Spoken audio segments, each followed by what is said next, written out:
What's up, guys? Theo here, doing a quick prediction for Mohammed Usman versus Mick Parkin. So right now, Mick Parkin is a minus 155 favorite, and the comeback on Mohammed Usman is plus 125 on DraftKings. And guys, I kind of like Mohammed Usman here. One of the reasons for that is that although I feel like he's obviously not as good of a striker as Mick Parkin is, he has a lot of defensive holes on the feet, which have been exploited by people that are maybe not quite as good as Mick Parkin, but they're serviceable strikers. And so I think a lot of people are going to look for Mick Parkin to capitalize on those here. But the thing about Usman is that even though he's not very technically refined, he has a very high fight IQ, he has a very good chin, and he's very physical. I know people are saying like, oh, he doesn't have a good chin, he gets wobbled. Yes, that's true, but he can take a shot. I mean, we see him take shots a lot and it wobbles him, but he never really seems to lose control. And he makes good decisions in the fight when he does get wobbled. So, for example, if someone's got him on chicken legs, he immediately shoots, gets them down, and he's strong enough and physical enough to really get a lot of these guys down, even though he does not have amazing jiu-jitsu or really amazing chain wrestling. He's physical enough that he can drag you down and get on top of you. And yes, Mick Parkin is like a purple belt in jiu-jitsu or something, and he has shown takedown ability and kind of wrestling ability in fights. But he makes a lot of grappling mistakes against dudes that he takes to the ground. So he'll take guys to the ground and he'll get reversed and they'll end up on top of him. He's quite sloppy with the takedowns as opposed to Usman, who is not as efficient with the takedowns, but he's more successful than somebody like Mick Parkin. So I see Mick Parkin's path to victory here being knocking Mohammed Usman out, but I think people are going to overestimate Mick Parkin's striking. They're going to overestimate Mick Parkin's grappling, and that's going to lead them to believe that Mohammed Usman is not going to be able to get him down and wrestle him. And so they're going to think that Mick Parkin is easily going to knock Mohammed Usman out.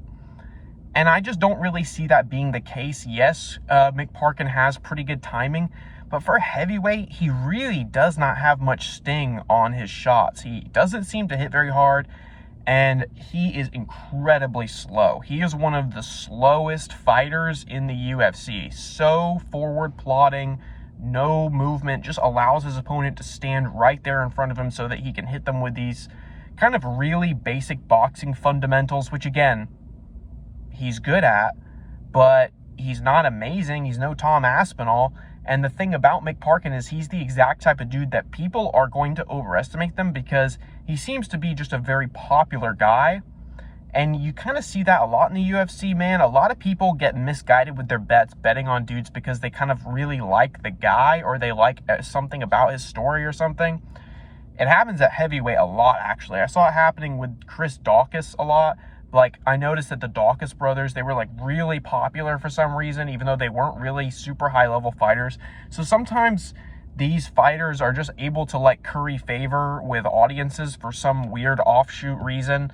Like with Mick Parkin, I think it's that he's Tom Aspinall's training partner and he's just not a total bum heavyweight. So I think people like are being tricked into thinking he's really good, but he's really not. Yes, he's beat kind of better competition than Mohammed Usman has, especially like Jamal Pogues. I like Jamal Pogues a lot. I think he's pretty good, and Mick Parkin did beat him, and that was actually a really good fight. That was probably the best fight of Mick Parkin's that I watched, and I was impressed at his ability to beat Jamal Pogues, but Jamal Pogues does not really shoot as many takedowns as Mohammed Usman does. I think Jamal Pogues actually has better takedowns than Usman, but Usman is more like active with the striking and the takedowns. He kind of knows how to win fights. He comes in with really good game plans. You got to think Kamaru Usman is like part of this guy's camp. He's helping Mohammed come in here and formulate game plans for these guys. So he's going to have extremely high IQ guys working with him, putting together game plans for him on how to beat these guys.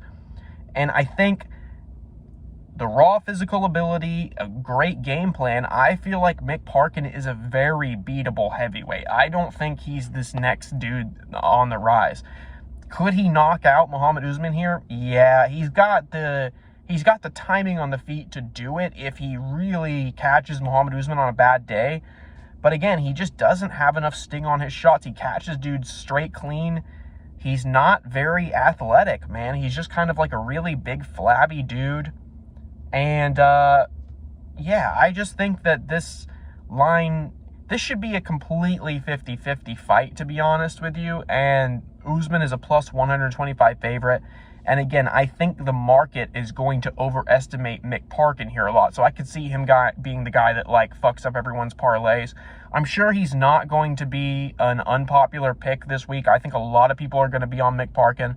I don't think many people are going to be on Mohammed Usman. But, guys, sometimes these gut reads that I just have a feeling Mohammed Usman's going to win this fight and fuck up everybody's parlays. So give me Mohammed Usman plus 125. I don't think I'm going to make a bet on him, but I might throw 0.25 units on him or something if I hear something throughout the week that interests me or something. But to be honest, I don't want to place too many bets on this card because I feel very good about my Peyton Talbot bet. I think that's going to cash.